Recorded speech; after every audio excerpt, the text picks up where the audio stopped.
काफ़ी इंतजार के बाद यूपीपी पुलिस की विज्ञप्ति आई और फिर यूट्यूब पर वीडियोस की बाढ़ आई, लेकिन हम देरी से आए आपके लिए एक सटीक जानकारी और बिना गलती के साथ।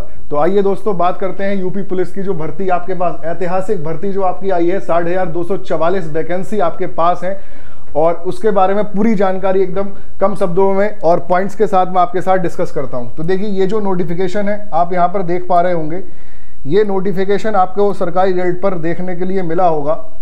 और आगे हम इसमें अगर बात करें तो ये आपको देखिए यहाँ से एप्लीकेशन रिलीज कब होंगे, आप फॉर्म भर कब से सकते हैं, तो उसकी डेट यहाँ पर दी हुई है कब से भरे जाएंगे। तो आप देखिए यहाँ से 23/12, लेकिन अब ये कहाँ से एप्लीकेशन बिगिन स्टार्ट कब से होंगे, 23 दिसंबर 2023 से आपके फॉर्म भरने स्टार्ट हो जाएंगे। कब तक भरे जाएंगे, आपको जो समय मिला है वो लास्ट डेट जो होगी इसकी 16 जनवरी 2024 तक रहेगी। जर्नल ओबीसी के लिए जो यहाँ पर फीस रहने वाली है वो कितनी, 400, और SC ST के लिए जो फीस यहाँ पर रहेगी वो भी कितनी रहेगी, 400 ही यहाँ पर फीस रहने वाली है। अगर हम टोटल एज लिमिट की अगर हम बात करें, एज लिमिट को बहुत डिस्कस करेंगे और लास्ट में एक बहुत ही इंपॉर्टेंट बात है जो आप अगर इसमें फॉर्म भरने से पहले अगर आप जान लेंगे तो आप गलती करने से बच सकते हैं। इसके लिए आप वीडियो के साथ अंत तक जरूर जुड़े रहें। तो इसमें अगर एज की हम बात करें तो यहाँ पर मिनिमम एज जो रखी गई है वो 18 साल है और मैक्सिमम अधिकतम आयु की हम बात करें तो 22 साल मेल के लिए, पुरुष के लिए 22 साल रहेगी। और अगर महिलाओं की बात करें, फीमेल की बात करें तो मैक्सिमम एज, अधिकतम आयु जो रहेगी वो 25 वर्ष यहाँ पर रहने वाली है। एज रिलैक्सेशन क्या रहेगा, क्या जनरल वालों को एज रिलैक्सेशन मिलेगा नहीं मिलेगा, ये बड़ा मुद्दा यूट्यूब पर बना हुआ है कि जनरल और EWS के जो बच्चे हैं कि उनको एज रिलैक्सेशन मिलेगा नहीं मिलेगा। इस पर हम चर्चा करेंगे एज रिलैक्सेशन पर, और उसके लिए आप वीडियो के साथ बने रहें। देखिए भाई, इसमें अगर टोटल वैकेंसी की अगर हम बात करें तो टोटल वैकेंसी आपके पास कितनी है, 62,244 वैकेंसी। एकदम सबसे बड़ी भर्ती उत्तर प्रदेश पुलिस बोर्ड ने जो यहाँ पर दी थी आपको 2018 में 49,000 प्लस वैकेंसी आपको देखने के लिए मिली थी। और उसके बाद सबसे बड़ी भर्ती जो यहाँ पर 60,244 वैकेंसी, बहुत ज़्यादा पोस्ट होती है, 60,244 वैकेंसी आपके पास है। तो एक सुनहरा मौका आपके पास है। अब ऐसे बच्चे जो यहाँ पर इस बात से कंफ्यूज है कि SSC GD की भर्ती आ रखी है, उसका भी एग्जाम फरवरी में है, यूपी पुलिस का भी एग्जाम फरवरी में है, तो यहाँ पर दिक्कत ये है कि जाएं किस साइड, यूपी पुलिस की तैयारी करें या फिर SSC GD की तैयारी करें। तो दो पॉइंट पर यहाँ पर बात करते हैं। SSC GD में बात करें तो देखिए उसमें भी GS पूछ रहा है, हिंदी उसमें भी पूछ रहा है और मैथ्स और रीजनिंग। अगर सब्जेक्ट की बात करें तो जो यूपी पुलिस में है वही सब्जेक्ट आपके SSC GD में है। तो आप जिसकी भी तैयारी करें, एग्जाम तो आप अगर मैं उसका भी आपने डाला है तो तैयारी आपकी साथ साथ दोनों एग्जाम्स की हो रही है। लेकिन अगर फोकस करने की बात मैं आपसे कहूं तो फोकस जो आप कर सकते हैं वो उत्तर प्रदेश पुलिस की, अगर आप यूपी के रहने वाले हैं तो आपके लिए ये वैकेंसी ज्यादा बेनिफिशियल यहां पर रहेगी। अब क्यों बेनिफिशियल रहेगी, SSC GD में जो टोटल वैकेंसी है वो 26,000 समथिंग है, आपने देखा होगा। और उसमें उत्तर प्रदेश की अगर हम बात करें, उत्तर प्रदेश राज्य की अगर हम बात करें तो 2700 से 2800 वैकेंसी सिर्फ SSC GD की उत्तर प्रदेश स्टेट के लिए है। लेकिन यही उत्तर प्रदेश के जो बच्चे रहने वाले हैं वहां पर सिर्फ और सिर्फ यूपी में 60,244 वैकेंसी आपके पास यूपी पुलिस में देखने के लिए मिलती है। तो एक बड़ा अंतर यहां पर SSC GD और यूपी पुलिस में हो गया जो बच्चे उत्तर प्रदेश के हैं। तो आप डिसाइड कर सकते हैं कि यूपी पुलिस की तरफ आप जा सकते हैं। और बाकी अगर आप किसी भी एक एग्जाम की तैयारी करेंगे तो दो एग्जाम की आपकी तैयारी आराम से हो रही है, क्योंकि सब्जेक्ट जो है वो सिमिलर है। 4 सब्जेक्ट इसमें भी वही पूछे जाने हैं और उसमें भी वही पूछे जाने हैं। देखिए भाई, अब यहां पर अगर बात कर लेते हैं वैकेंसी की, जनरल में कितनी वैकेंसी है, तो जनरल में 24,102 वैकेंसी यहां पर आपको देखने के लिए मिलेगी। अगर हम यहां से जनरल की बात करें, देखिए अगर हम यहां से जनरल की बात करें तो 24,102 वैकेंसी आपको देखने के लिए मिलेगी। ओबीसी अन्य पिछड़ा वर्ग की अगर हम बात करें 16,264 वैकेंसी किसमें, OBS में है। EWS की बात करें 6,024 है। SC की बात करें 12,650 है। ST की बात करें 1,204 है। और टोटल वैकेंसी आप जानते हैं कितनी, 60,244 यहाँ पर वैकेंसी है। आगे अगर हम इसमें देखें तो यहाँ पर देखिए उसके बाद आपका जो यहाँ पर जो रिटन एग्जाम होगा, अगर हम रिटन एग्जाम की बात करें तो इससे पहले रिटन एग्जाम पर बात कर लेते हैं। तो देखिए भाई, अगर हम इसमें रिटन एग्जाम की अगर हम बात करते हैं तो कुछ मेन पॉइंट है जो मैं आपके लिए लेके आया हूं। देखिए रिटन मैथ में हमारे पास अगर बात करें तो 4 सब्जेक्ट, जैसा कि मैंने आपको बताया 4 सब्जेक्ट यहाँ पर पूछे जाते हैं। मैथ हो गया, GS आपका हो गया, हिंदी और रीजनिंग। अगर हम मैथ्स की बात करें तो मैथ्स में कितने 20 क्वेश्चन यहाँ पर पूछे जाते हैं। अब ये 20 क्वेश्चन अब पिछला जो पेपर था, जितने भी यूपीपी के एग्जाम हुए हैं 2018 में जो कांस्टेबल का एग्जाम हुआ था, वहां से अगर हम देखें तो मैथ के 20 ही क्वेश्चन यहाँ पर पूछे गए थे। 20 के 18 हो सकते हैं, एक दो क्वेश्चन आगे पीछे यहाँ पर हो सकता है। अगर हम यहाँ पर रीजनिंग की बात करें, तो रीजनिंग आपकी मेजरली पोर्शन कवर करेगी। टोटल 55 क्वेश्चन यहाँ से आपके रीजनिंग के पूछे जाएंगे। तो सबसे ज्यादा ध्यान आपको किस पे देना है? रीजनिंग पे बहुत ध्यान देना है। रीजनिंग देखिए इतनी दोस्तों कठिन नहीं होती है, आप यहाँ से आराम से 55 के 55 क्वेश्चन यहाँ से मार सकते हैं। अगर हम जीएस की बात करें, जीएस में आपके टोटल 38 क्वेश्चन पूछे जाएंगे। आपके एग्जाम में कितने जीएस के 38 क्वेश्चन आएंगे। और अगर हम यहाँ से हिंदी की बात करें तो इसके टोटल 37 क्वेश्चन आपके यहाँ से बनते हैं। ये आपका यहाँ पर टोटल क्वेश्चंस की बात करें तो टोटल क्वेश्चन, कितने क्वेश्चन आपके एग्जाम में आने वाले हैं? टोटल 150 क्वेश्चन आपके पेपर में आएंगे। और एक क्वेश्चन 2 नंबर का होगा तो कितने? टोटल 300 नंबर का आपका पेपर होने वाला है, रिटन एग्जाम होने वाला है, जिसके लिए आपको जो समय अवधि रहेगी वो आपकी 2 घंटे यानी कि 2 आवर यहाँ से रहने वाली है। तो ये पूरा 4 सब्जेक्ट का आपके, अब कैसे कौन सा सब्जेक्ट पढ़ना है, कैसे पढ़ना है, इस पे पूरी स्ट्रेटेजी वीडियो मैं आपके लिए लेके आऊंगा। आगे हम देखेंगे। अब रिटन एग्जाम के बाद, जैसे आप रिटन एग्जाम क्लियर कर लेंगे, उसके बाद आपका पीईटी फिजिकल एग्जामिनेशन टेस्ट होगा और आपका डीवी डॉक्यूमेंट वेरिफिकेशन होने वाला है। अब अगर फिजिकल की यहाँ पर हम बात करें, अगर हम फिजिकल टेस्ट की बात करें, पीईटी की बात करें, तो उसका क्या क्राइटेरिया रहेगा आप देखिए। मेल के लिए अगर हम बात करें, अगर मेल के लिए हम बात करते हैं, रिटन एग्जाम आपका क्लियर हो जाएगा, उसके बाद आप पैड देंगे, डॉक्यूमेंट वेरिफिकेशन आपका होगा। पैड में आपको किस चीज की तैयारी करनी है, तो पैड में मेल के लिए बात करें तो मेल की जो हाइट है, मेल की अगर हाइट की बात करें तो मेल की हाइट 168 सेंटीमीटर यहाँ पर होनी चाहिए। इसकी किसके लिए? जनरल के लिए, ओबीसी और एससी के लिए। अगर आप जनरल, ओबीसी, एससी से बिलोंग करते हैं तो आपकी हाइट मिनिमम कितनी? 168 होनी चाहिए, और ज्यादा है तो ये तो सोने पे सुहागा वाली बात हो गई।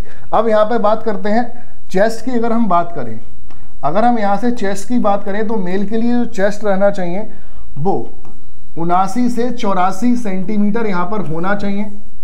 79 से 84। और ये किसके लिए रहेगा? ये आपका जनरल, ओबीसी और किसके लिए? एससी के लिए रहने वाला है। तो एसटी के लिए हाइट कितनी होगी? तो एसटी के लिए अगर हम हाइट की बात करें तो एसटी के लिए हाइट, अगर आप एसटी से बिलोंग करते हैं तो आपकी 160 सेंटीमीटर यहाँ से होनी चाहिए। और चेस्ट की अगर हम बात करें एससी के लिए तो चेस्ट आपका कितना होना चाहिए? 77 से 82 के बीच में यहाँ पर आपका चेस्ट रहना चाहिए। ठीक है, ये बात आपकी क्लियर हो गई। रनिंग की अगर हम बात करें, फीमेल की अगर हम बात करें तो फीमेल में हाइट से हमारा लेना देना है, चेस्ट से यहाँ पर कोई लेना देना यहाँ पर नहीं है। फीमेल की जो हाइट यहाँ पर होनी चाहिए, फीमेल की हाइट यहाँ पर 152, कितनी? 152 यहाँ पर होनी चाहिए फीमेल की हाइट, 152 सेंटीमीटर। 152 सेंटीमीटर अगर आप किससे हैं? जनरल, ओबीसी और किससे? एससी से। जनरल, ओबीसी और एससी से अगर आप हैं तो आपकी हाइट कितनी होनी चाहिए? 152 सेंटीमीटर। ये फीमेल का क्राइटेरिया है हाइट का। चेस्ट का यहाँ पर फीमेल का कोई लेना देना नहीं है, नॉट अवेलेबल यहाँ पर दिखाया गया है। रनिंग की अगर हम बात कर लें, मेजर पोर्शन आएगा रनिंग की। अगर हम बात करें तो रनिंग की यहाँ से अगर हम बात करें तो रनिंग मेल और फीमेल के लिए अलग अलग क्राइटेरिया है। रनिंग की बात करें तो 4.8 किलोमीटर मेल के लिए रनिंग करनी है। और कितने टाइम में करनी है? तो यहाँ पर आपको 25 मिनट में ये आपको दौड़ लगानी है 4.8 किलोमीटर की। और ये किसके लिए है? ये है मेल के लिए, पुरुष के लिए। तो फीमेल के लिए क्या क्राइटेरिया रहेगा? फीमेल के लिए 2.4 किलोमीटर रहेगा और समय अवधि जो रहेगी वो 14 मिनट में फीमेल को ये रेस लगानी है 2.4 किलोमीटर की। ये क्राइटेरिया आपका किसका हो गया? ये क्राइटेरिया आपका हो गया फीमेल के लिए। तो पहले हमने क्या, आपको रिटन एग्जाम क्लियर करना है। रिटन एग्जाम के लिए मैंने आपको ये सारा, देखिए आराम से सारा डिस्कशन मैंने बताया। मैथ में आपके 20 क्वेश्चन पूछे जा सकते हैं, 1-2 क्वेश्चन आपका इधर उधर होता रहता है। रीजनिंग की बात करें 55 क्वेश्चन पूछे जाएंगे, जीएस के 38 क्वेश्चन आएंगे, हिंदी के 37 क्वेश्चन आएंगे, टोटल 150 क्वेश्चन आएंगे। 300 नंबर का आपका पेपर होने वाला है। एक क्वेश्चन 2 मार्क्स का रहेगा और समय अवधि जो आपका टाइम ड्यूरेशन जो आपका रहेगा वो 2 घंटे का, यहाँ पर 2 घंटे का आपको समय मिलेगा। अब आपके मन में आ रहा होगा निगेटिव मार्किंग है या नहीं है। तो अगर हम निगेटिव मार्किंग की बात करें तो निगेटिव मार्किंग है और कितने की है, तो 1/4 की आपकी निगेटिव मार्किंग होगी 1/4 की। अगर एक क्वेश्चन के लिए आपको कितने 2 नंबर मिलते हैं, तो अगर आपने कोई भी क्वेश्चन गलत किया है तो आपका 0.5 नंबर आपका डिडक्ट कट किया जाएगा अगर आप कोई भी क्वेश्चन यहां पर गलत करते हैं। ठीक है भाई, तो 1/4 1/4 की आपकी निगेटिव मार्किंग इसमें रहेगी। आगे मैंने आपको बताया जब आप रिटन एग्जाम क्लियर कर लेते हैं तो अगला पड़ाव जो आपका आता है वो आता है फिजिकल टेस्ट का। फिजिकल टेस्ट में मैंने आपको बताया मेल के लिए जो हाइट होनी चाहिए 168, जनरल ओबीसी एससी से आप बिलोंग करते हैं, और आपका चेस्ट होना चाहिए 79 से 84 सेंटीमीटर के बीच में अगर आप जनरल ओबीसी एससी से बिलोंग करते हैं। और अगर आप एसटी से बिलोंग करते हैं, तो एसटी से आपकी हाइट कितनी होनी चाहिए, तो आपकी यहां से हाइट होनी चाहिए 160 अगर आप एसटी से बिलोंग करते हैं, और आपका जो चेस्ट होना चाहिए वो चेस्ट आपका 77 से 82 सेंटीमीटर के बीच में होना चाहिए। अगर आप फीमेल की बात करें तो फीमेल में हाइट कितनी चाहिए, 152 सेंटीमीटर होनी चाहिए। रनिंग की बात करें, मैंने आपको बताया 4.8 किलोमीटर आपको 25 मिनट में दौड़ मारनी है, और जब रिटर्न निकल जाएगा तो दौड़ तो दोस्तों हम मार ही देंगे। तो आपको 4.8 किलोमीटर की दौड़ मारनी है 25 मिनट में, मेल को पुरुषों के लिए है, और 2.4 किलोमीटर की दौड़ मारनी है 14 मिनट में, ये महिलाओं फीमेल के लिए हमने यहाँ पर बात की हुई है।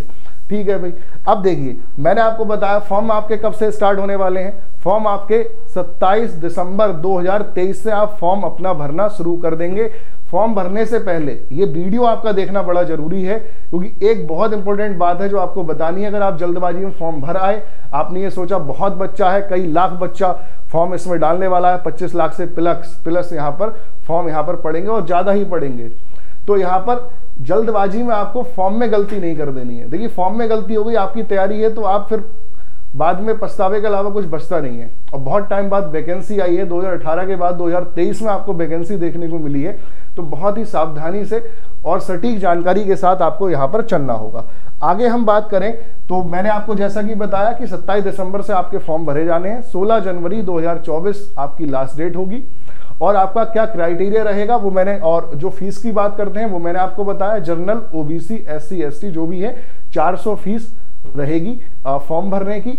और यहाँ पर एग्जाम की अगर हम बात करें तो मैंने बताया कितने मेन तो 2 ही चरण होते हैं। तो पहला चरण आपका रिटन एग्जाम होगा। रिटन एग्जाम में मैंने आपको बताया ये आपका 4 सब्जेक्ट पूछे जाएंगे, कितने क्वेश्चन आएंगे ये सारा हमने डिस्कस किया।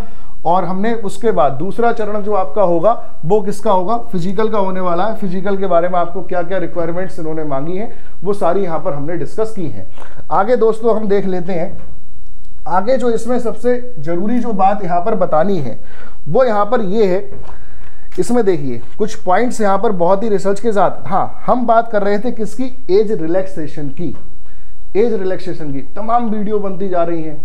जनरल वालों जो EWS वाले बच्चे हैं वो बेचारे परेशान हैं भाई, बनता भी है। 2018 में आपने वैकेंसी दी, आप 2023 में वैकेंसी देते हैं, तो उसके बाद जो 2001 में जन्मा बच्चा है उस टाइम वो 2001 का अगर मान के चलिए कि 2001 में अगर किसी बच्चे की डेट ऑफ बर्थ बनती तो वहां पे वो रह गया, क्योंकि आपने वहां पे एक समय अवधि लगा दी भाई, इस समय इस एज के बीच का हम बच्चा लेंगे। अब उसके बाद क्या हुआ, आपने कह दिया कि नहीं अब 2001 से 2005 के बीच का हम लेंगे, इतनी आपकी एज रहनी चाहिए। तो यहाँ पर जनरल और EWS के बारे में चर्चा चल रही है और कैसे आप इसको अपने संज्ञान में ला सकते हैं और कैसे अगर कुछ यहाँ पर हो सकता है तो पूरी चर्चा करेंगे और आप बने रहिए वीडियो के साथ। तो देखिए एज रिलैक्सेशन की बात करें, मोटी मोटी अगर यहाँ पर बात करें तो एज रिलैक्सेशन के बारे में अगर हम बात करें तो जैसा कि आप जानते हैं मेल के लिए अगर हम बात करें पुरुष के लिए तो आपकी उम्र 2 जुलाई 2001 से 1 जुलाई 2005 के बीच में होनी चाहिए। 1 जुलाई 2005 के बीच में, मैं ना 2 जुलाई 2001 की बात कर रहा हूं ना 1 जुलाई 2005 की, 2 जुलाई 2001 से 1 जुलाई 2005 के बीच में आपकी उम्र अगर आती है तो आप इसका यूपी पुलिस का फॉर्म भर सकते हैं।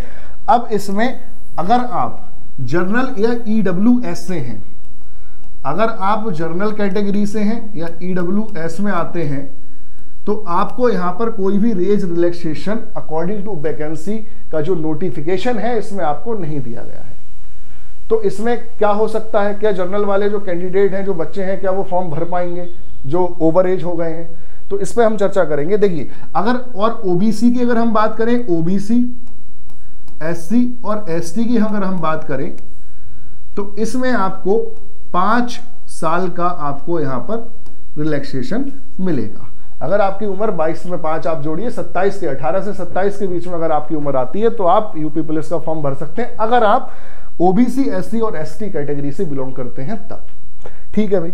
फीमेल की अगर हम बात करें, महिलाओं की अगर हम बात करें, तो महिलाओं की जो उम्र होनी चाहिए वो यहां पर 2 जुलाई 1998 से 1 जुलाई 2005 के बीच में होनी चाहिए। 1 जुलाई 2005 के बीच में होनी चाहिए, तब आप जो महिलाएं हैं वो इसका यूपी पुलिस का फॉर्म यहां पर भर सकती हैं। ठीक है भाई। एज क्राइटेरिया मैंने आपको बताया, यहां भी जनरल और ईडब्ल्यूएस की महिलाओं के लिए कोई भी एज रिलैक्सेशन नहीं दिया गया है। और अगर ओबीसी, एससी, एसटी की बात करें तो मैंने आपको बताया कितने 5 साल तक का आपको रिलैक्सेशन मिल सकता है। अगर आपकी उम्र 18 से 27 के बीच में है तो आप इसका फॉर्म यहां पर भर सकते हैं। तो अब जनरल वाले क्या करें, जनरल ईडब्ल्यूएस वाले क्या करें? तो आपके पास देखिए जो तरीके हैं, अब देखिए वो कितना बेनिफिशियल हो सकते हैं, नहीं हो सकते हैं, वो तो सरकार ही बता सकती है। जो बोर्ड एग्जाम कराएगा वही बता सकता है कि वो आपकी बात कितनी मानता है। लेकिन अगर आप कोशिश करना चाहते हैं तो ट्विटर पर आप देख सकते हैं, एक हैशटैग चल रहा है यूपी पुलिस एज रिलैक्सेशन करके। तो आप वहां पर ट्विटर पर जाएं, और ट्विटर अभियान चल ही रहा है, आप वहां पर इसको ट्रेंड में पहुंचाएं, यूपी पुलिस एज रिलैक्सेशन करके। यहाँ पर एक हैशटैग है, किस पर है? ट्विटर पर है। आप इसको ज़्यादा से ज़्यादा शेयर करें, इसको ट्रेंडिंग में लाएं, ताकि जो भी बोर्ड है यूपी पुलिस का या जो भी सरकार यहाँ पर है वो उसको संज्ञान में लेके आए। और यहाँ पर जनरल और ईडब्ल्यूएस के बच्चों को, देखिए बराबर का हक सबको मिलना चाहिए। यहाँ पे जो जनरल और ईडब्ल्यूएस कैंडिडेट हैं उनको भी यहाँ पर एज रिलैक्सेशन यहाँ पर मिलना चाहिए। तो एक तो ये तरीका हो गया। ठीक है भाई। आगे अगर हम बात करें, जो सबसे जरूरी बात आपको यहाँ पर बतानी थी, वो यहाँ पर जो जरूरी बात है, अब यहाँ पर सबसे ज्यादा दिक्कत क्या आती है कि रिटन एग्जाम में मानिए फाइनल कट ऑफ में किसी बच्चे के 220 नंबर थे, एक बच्चा ये है और दूसरा एक कैंडिडेट है, उसके भी कितने हैं, उसके भी जो मेरिट यहाँ पर मार्क्स हैं वो कितने हैं, 220 हैं। दोनों के बराबर नंबर आते हैं। तो अब किस बच्चे को फाइनल में लिया जाएगा, सिलेक्शन होगा, और किसका नहीं होगा? तो इसके लिए 3 महत्वपूर्ण बिंदु हैं जो आपको डिसाइड करेंगे कि इसमें से किस कैंडिडेट का, एक कैंडिडेट को मान लेते हैं ए है और दूसरा कैंडिडेट बी है।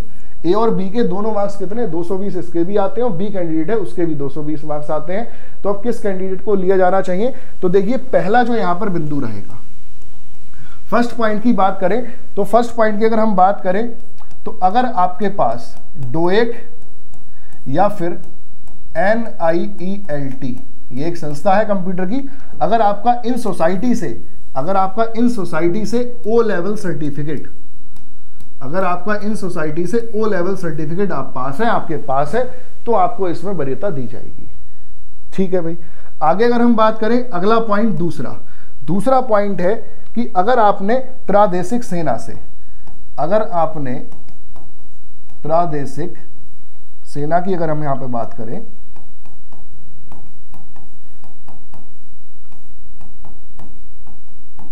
अगर आपने प्रादेशिक सेना में न्यूनतम मिनिमम 2 वर्ष अगर आपने यहां पे की अवधि तक अगर सेवा की है, 2 वर्ष की अवधि तक अगर आपने यहां से सेवा की है, तो आपको यहां पर वरीयता दी जाएगी।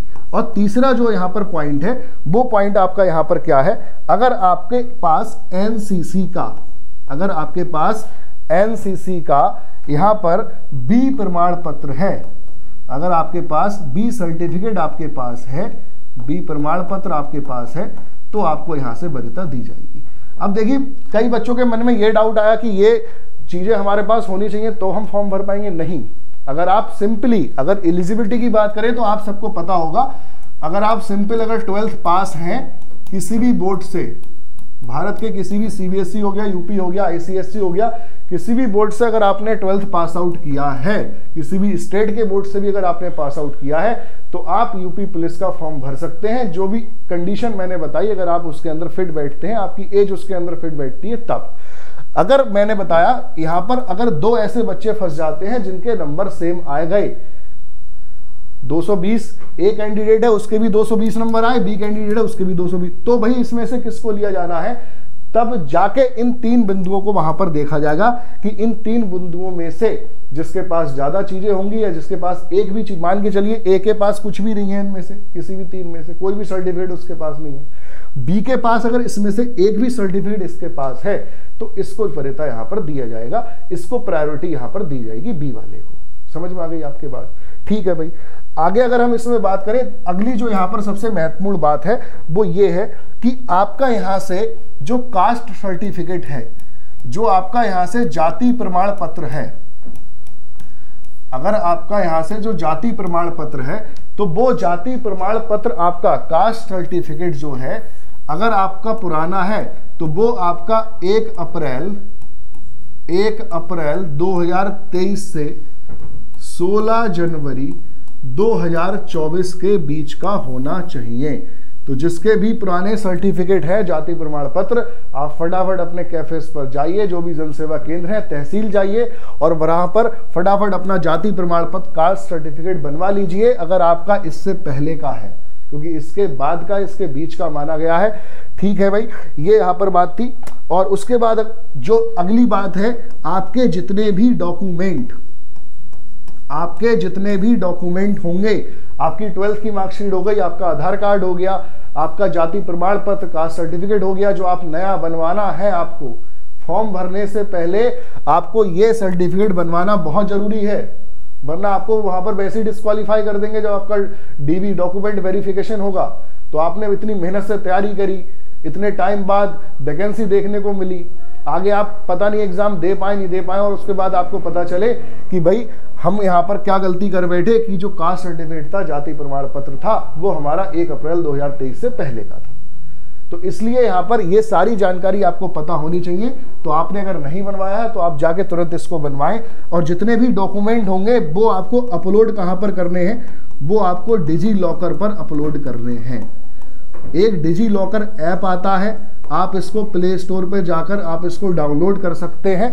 तो डिजी लॉकर ऐप पर आपको सारे डॉक्यूमेंट अपने अपलोड करने होंगे, ऐसा नोटिफिकेशन में यहाँ पर बोला गया है। अगर किसी बच्चे को कोई भी समस्या आती है कि उसको, कोई भी गांव का बच्चा है, अगर उसको समझ में नहीं आता कि डिजी लॉकर से हम अपलोड डॉक्यूमेंट कैसे करते हैं, तो बच्चे एनपीसी की टीम आपके साथ है, आप इस नंबर पर हमें व्हाट्सअप कर सकते हैं कि सर यहाँ पर हमें डॉक्यूमेंट अपलोड करने में या कोई भी वैकेंसी से रिलेटेड हमें जानकारी चाहिए, कोई समस्या आ रही है, तो ये व्हाट्सअप नंबर है, आप यहाँ पर मैसेज छोड़ सकते हैं। ठीक है भाई, इतनी सुविधा आपके लिए हमने यहाँ पर दे दी। ठीक है, यहाँ पर ये कुछ इंपॉर्टेंट आपके लिए पॉइंट थे। और आगे अगर हम टोटल बात करें तो एक बार मैं आपके लिए रिकैप कर देता हूँ, आपकी वैकेंसी कब आने वाली है दोस्तों। तो आपकी वैकेंसी 27 दिसंबर 2023 से आपके फॉर्म भरने स्टार्ट हो जाएंगे, और बहुत ही ऐतिहासिक वैकेंसी है। 60,244 पद बहुत होते हैं, मेहनत से लग जाइए और इस अगले साल आपके पास आपकी सरकारी नौकरी होगी। अगर हम चरण की बात करें तो मैंने आपको बताया कि आपका जो पहला चरण होगा वो रिटन एग्जाम का होगा। रिटन एग्जाम कैसा होगा, सीबीटी होगा या फिर ऑफलाइन होगा। तो दोस्तों ये आपका कैसा होने वाला है, एक बात मैं आपको और यहां से बता देता हूं, ये आपका यहां से क्या रहेगा, ऑफलाइन। आपका जो रिटन एग्जाम है, आपका जो यहां से रिटन एग्जाम है, रिटन एग्जाम आपका रहने वाला है ऑफलाइन। ऑफलाइन आपका होगा OMRS बेस्ड, आपका यहां पर रिटन एग्जाम होगा, जैसे अब तक का यूपी पुलिस का एग्जाम होता हुआ आया है।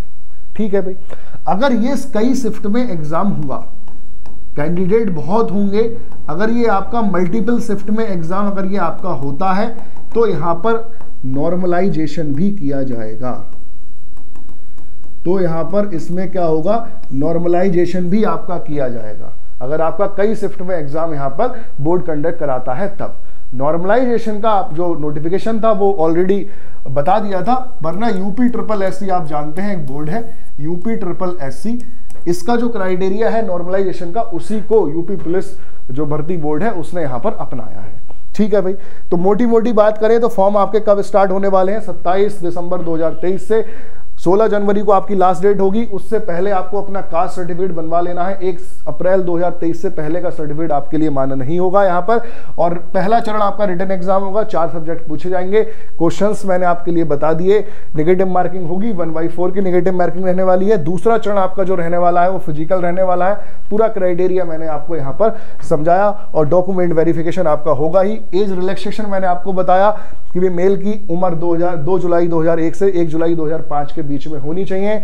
अगर आप जनरल EWS से बिलोंग करते हैं तो बेटे आपको यहाँ पर कोई रिलैक्सेशन यहाँ पर नहीं दिया गया है, लेकिन घबराने की और चिंता करने की कोई बात नहीं है।